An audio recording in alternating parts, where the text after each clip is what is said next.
Je m'appelle Sonia, je suis d'origine tunisienne et je suis une maman de 3 enfants. Le fait d'habiter à côté des zones là où il y a des événements qui se programment de temps en temps, c'est la source de motivation pour rester et habiter ici. Aujourd'hui, je passe par coïncidence, donc j'ai trouvé le spectacle, donc je me suis dit c'est bon, je m'arrête pour voir de quoi il s'agit.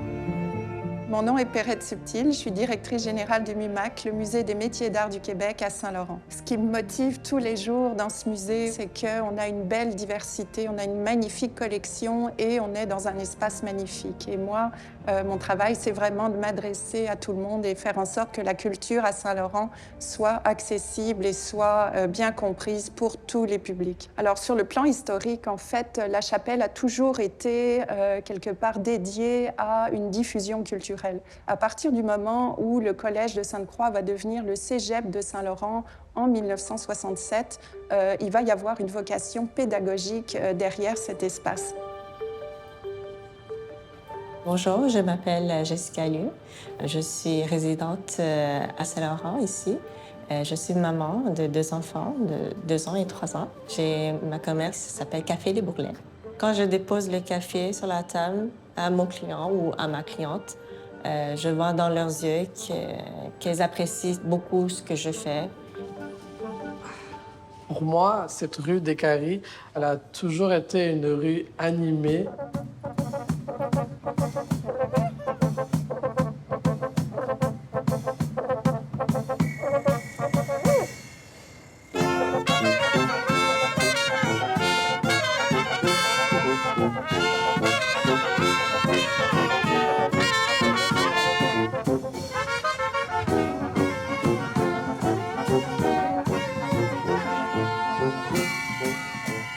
Ça, c'est mon conjoint. Je m'appelle Shelton et je suis le conjoint de Jess. S'impliquer dans les fêtes de quartier, c'est difficile parce que c'est pas tout le monde qui peut le faire. Ça nous a permis de justement avoir cette petite touche personnelle à nous.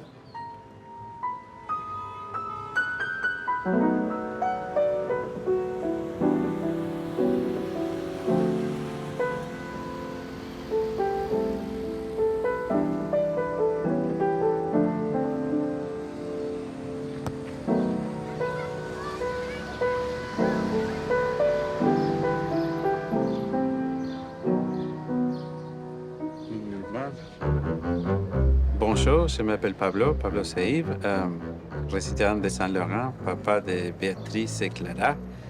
Et on a déménagé ici avec Katia il y a une dizaine, une quinzaine d'années. Je suis musicien, contrebassiste et compositeur et j'enseigne la musique ici. On aime beaucoup les pianos publics. Les premières que j'ai amenées Béatrice, il était avant, il y a 2-3 ans, avant la pandémie, au Cégep. Et je pense que c'est la première fois que ma fille a joué un vrai piano parce que je n'ai pas un vrai piano à la maison. J'avais un projet qui s'appelait Rewild, dont on est un groupe de compositeurs qui ont collaboré ensemble. Et en même temps, on avait eu la bourse pré-pandémie de faire des chansons avec la participation des chants de Saint-Laurent.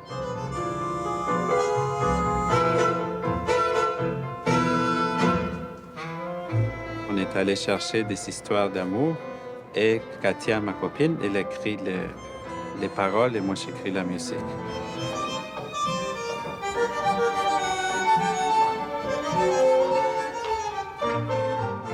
Francine Major, j'ai travaillé pour le service culturel 34 ans de service et depuis 10 ans, je suis à la retraite.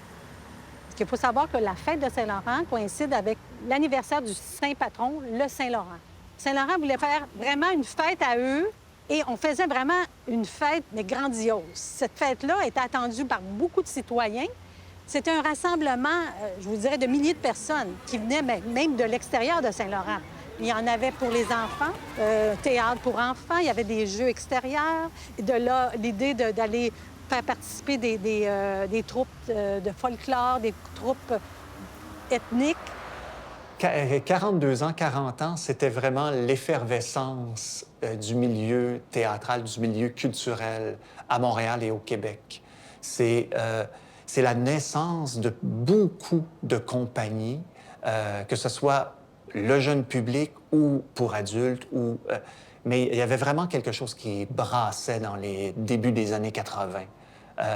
Une recherche, une remise en question aussi de la façon de faire, la vieille façon de faire du théâtre, par exemple. C'est ce qui a poussé les artistes de Dynamo Théâtre à inventer le théâtre de mouvement acrobatique.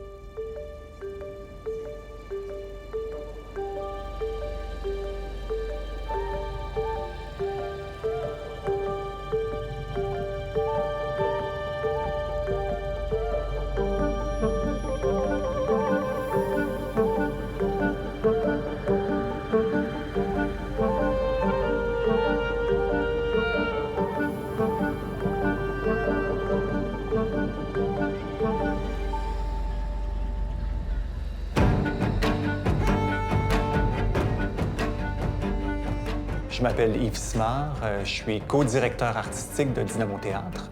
Je suis un metteur en scène et un comédien. Dynamo Théâtre est une compagnie spécialisée en théâtre jeune public qui existe depuis 42 ans. On a la chance d'avoir des partenaires dans le réseau des Maisons de la Culture. Et l'arrondissement de Saint-Laurent est un partenaire depuis plusieurs années. Pour nous, le contact avec le public, avec ce public diversifié de différents âges, différentes cultures, c'est extrêmement riche. Parce que quand on crée, on est un peu dans notre tête, dans notre tour d'ivoire. On est convaincu d'avoir de bonnes idées. On est convaincu que nos spectacles sont excellents. Il n'y a rien de mieux que de confronter un public pour se faire dire « Oups, OK, la compréhension n'est pas tout à fait là », d'où l'importance des résidences de création, d'où l'importance de rencontrer un public. Ça nous permet, comme artistes, de s'ajuster.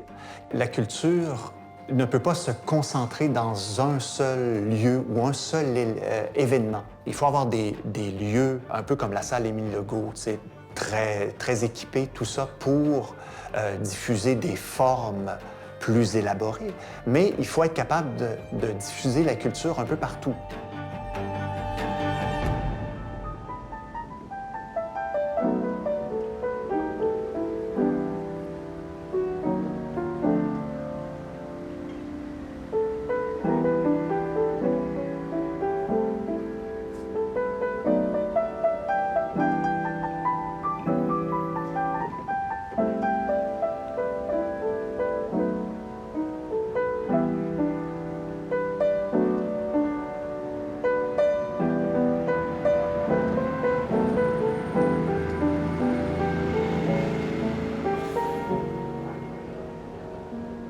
Bien sûr, la culture, c'est quelque chose qui est très important. Pour moi, c'est d'ailleurs la base pour bâtir un avenir pour nos enfants et pour des familles qui viennent d'arriver ici et qui doivent apprendre une nouvelle culture qui s'adapte sûrement avec la culture d'origine. La culture a une valeur immense en termes de valeur ajoutée. On apporte un propos qui est universel à tout le monde, qui est rassembleur, qui parle aux gens. Les métiers d'art, si on revient à notre musée chez nous, c'est universel. Toutes les grandes cultures ont fait du textile, ont fait de la céramique, etc. Donc, je peux parler quelque part aux anciennes générations, les aînés, ça leur rappelle des souvenirs. Je peux parler aux jeunes, il y a beaucoup de gens qui font du tricot, du macramé, de la broderie, ça revient, c'est extrêmement tendance. Donc, on s'inscrit dans tout ça.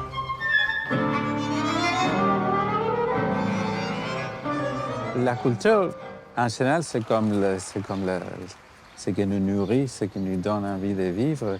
Mais à Saint-Laurent, disons, c'est une place où il y a tellement de différentes cultures, où on peut rencontrer tellement de différents gens que notre point de vue, il peut toujours être réajusté en rencontrant d'autres mondes.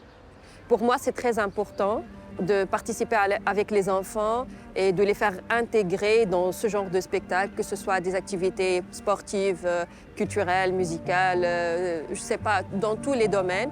Comme ça, les enfants, ils ne vont pas vivre isolés dans une petite famille à l'intérieur qui garde toujours l'ancienne version. Maintenant, si on vit avec des gens qui sont différents de nous, avec plusieurs cultures, il faut qu'on s'adapte avec eux, il faut qu'on trouve un point commun entre nous et on s'enrichit, chacun donne ce qu'il a à l'autre partie et c'est comme ça qu'on peut avancer dans une société multiculturelle. Le fait que nos enfants participent à toutes ces différentes activités culturelles, c'est une énorme force.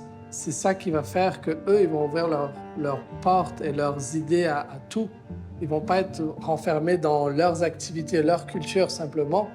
Et ils vont pas aussi voir la différence. Pour eux, tout cet amalgame est normal. Il n'y a pas juste une façon d'être.